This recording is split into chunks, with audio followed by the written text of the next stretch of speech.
Hey, okay, hello, hey. So, it's me, Sha'Taurus, and I am back to one of my stories. And I am going to watch this story right here. Don't know what it's about, so we're about to find out. And, of course, you will be getting my opinion on it if anything crazy about it. Because that's just me. That's just how I am. So, another animated horror story. Are you guys ready? I'm ready. It looks like it might be fun. Let's just see what it's about. Happened a few months ago. I'm a 23-year-old female, and I had finally bought a car for myself. Oh, I loved driving around and listening to music. I usually liked doing this by myself. On this night, it was around 7 p.m., and it was winter time. On this particular drive, I took two of my siblings. My sister was 18, and my brother was 13. I took them along with me after their constant pleading because they were bored. Now, I'm a smoker, and coming from a South Asian household, women are not supposed to smoke. So I took these opportunities to smoke without worrying that my parents would catch me. The city that I live in has some bad areas. Sure However, we lived in a quiet suburban area. So I didn't give a second thought about parking somewhere, getting out of my car, and lighting up a cigarette. I don't like smoking in my car. So there I was, parked beneath a street light, scrolling away on my phone. It was getting pretty dark, but I wasn't too worried about it, as I would visit this road frequently, and it wasn't too far from my aunt's house. As I was smoking my cigarette, I look up from my phone, and I see a man emerging from some bushes nearby. I didn't think much of it. I see people walking around here all the time. This man was very tall, standing at least 6'4". He was on the opposite sidewalk. I assumed that he was just going to carry on walking, so I looked back to my phone. Until I looked up again and saw him standing in front of my car, staring at me. My sister, who was still in the car, must have been watching him as well, because she knocked on the window, telling me to come in. I had already put out my cigarette and was making my way to the driver's side door, keys in hand. The man was still standing there, not moving a muscle. I got in and locked my door and breathed a sigh of relief, thinking that maybe I was just overreacting. As I put my keys in the ignition, I looked up to see where the guy was, but he was no longer standing in front of my car. I looked in my rearview mirror and saw that he was now standing behind us. He was taking pictures of my license plate. Oh, hell no. I slightly rolled down my window, and I could see his face a bit clearer now. He appeared to be an Indian man with a beard and a hoodie over his head, obscuring some of the features on his face. I asked him as politely as I could, "Excuse me, what are you doing?" The man comes towards my window, but still kept his distance. He then said in a very aggressive tone, "Do you know who I am?" I didn't know if he was asking a rhetorical question or not. "I have a lot of shit going on in my house. I don't need you parking here and watching me. You look real suspicious. Just randomly parking here with your two friends? What do you think you're doing? Get the fuck out of here." I chuckled nervously. I was trying to keep calm, but my anxiety was already halfway through the roof at this point. I didn't understand how I looked threatening in any way, as I'm a small girl who's been told that she looks like a kid. I was in my pajamas, and I was clearly minding my own business.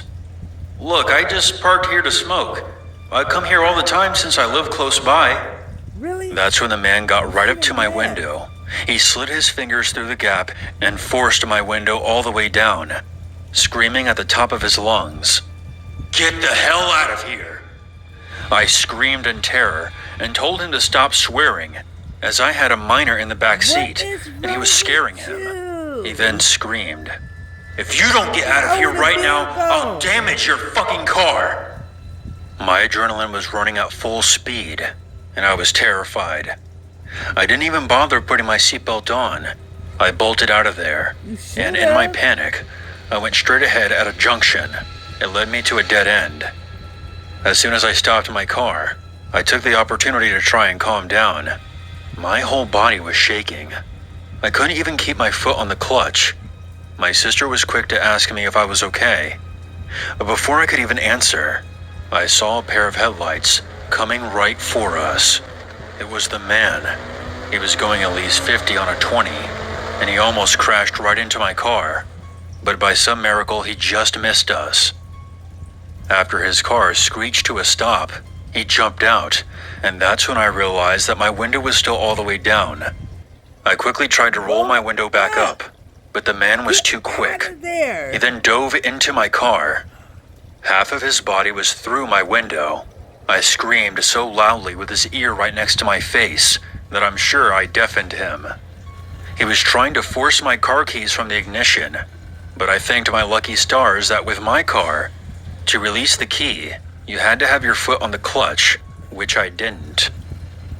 With one hand, I was pressing down on the horn of my car to make as much noise as possible, so I could alert anyone who was nearby. Oh my God. I scratched his hands away from my car keys, and I heard my poor siblings crying their eyes out. My little brother had no idea what he could do to protect me, and my sister was in the passenger seat, experiencing all of this firsthand. I finally managed to force the man out of my car, and that's when he started screaming again. I thought I told you to get out of here. Now I'm going to fucking kill you, bitch. The deranged man then attempted to pull my door handle, trying to get inside, and that's when I floored it the fuck out of there. I didn't care that my body was shaking like a fish out of water. My main priority was the safety of my siblings. I knew that we were making a loud commotion. I laid down on my horn, trying to get the attention of anyone nearby, but nobody came to help us. I managed to maneuver my way out of the dead end, and then went down a new street, into a totally different area, and I then parked.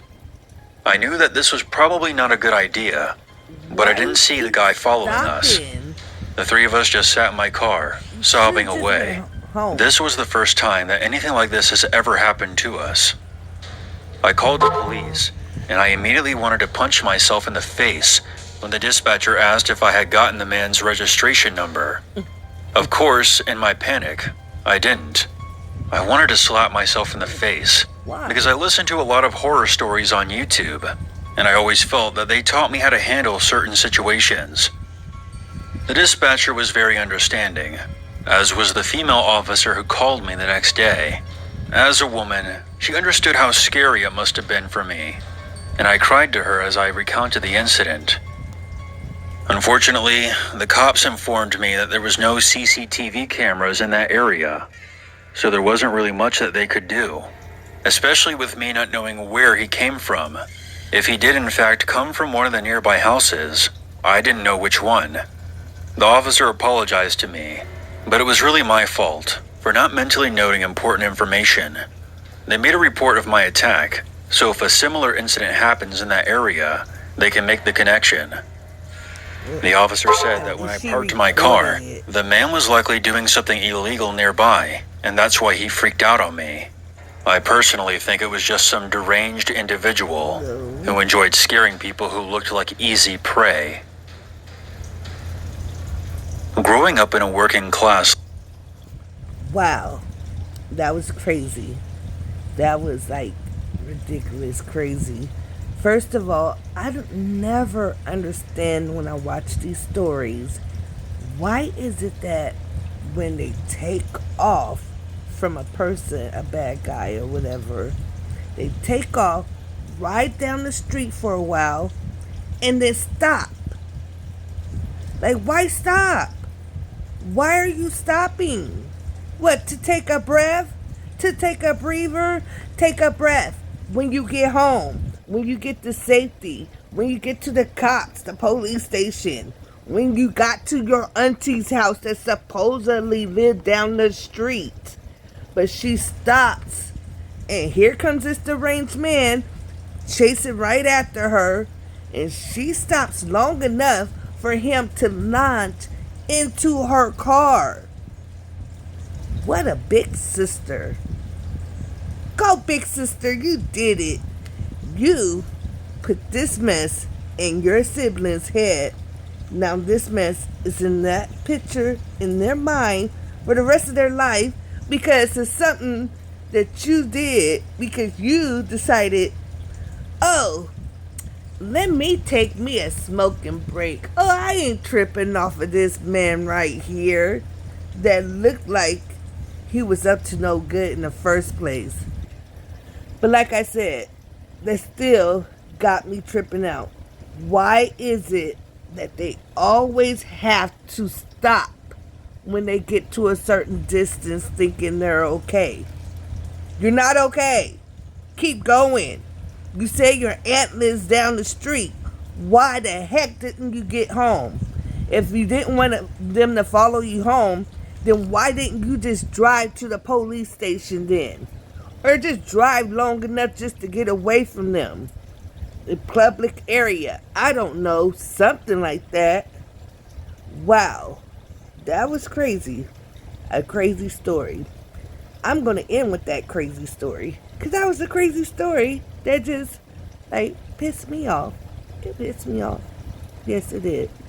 And those of you that might that's wondering, the captions at the bottom, I do captions because, I don't know, it's just me. And plus my brother, when I was younger, he was deaf. And everything we did and watched was with captions. To this day, that's what I do. I watch it with captions. I cannot watch anything without captions. But I hope you loved my video. This is Sha'Taurus. I enjoy having this time with y'all. And I hope you like my video. Leave a comment. Let me know what you think about this whole situation. And, or comment about what you think what I said. I could have said something wrong that you didn't like. Never know. Or something that you would have said exactly the same way. But come, subscribe, comment.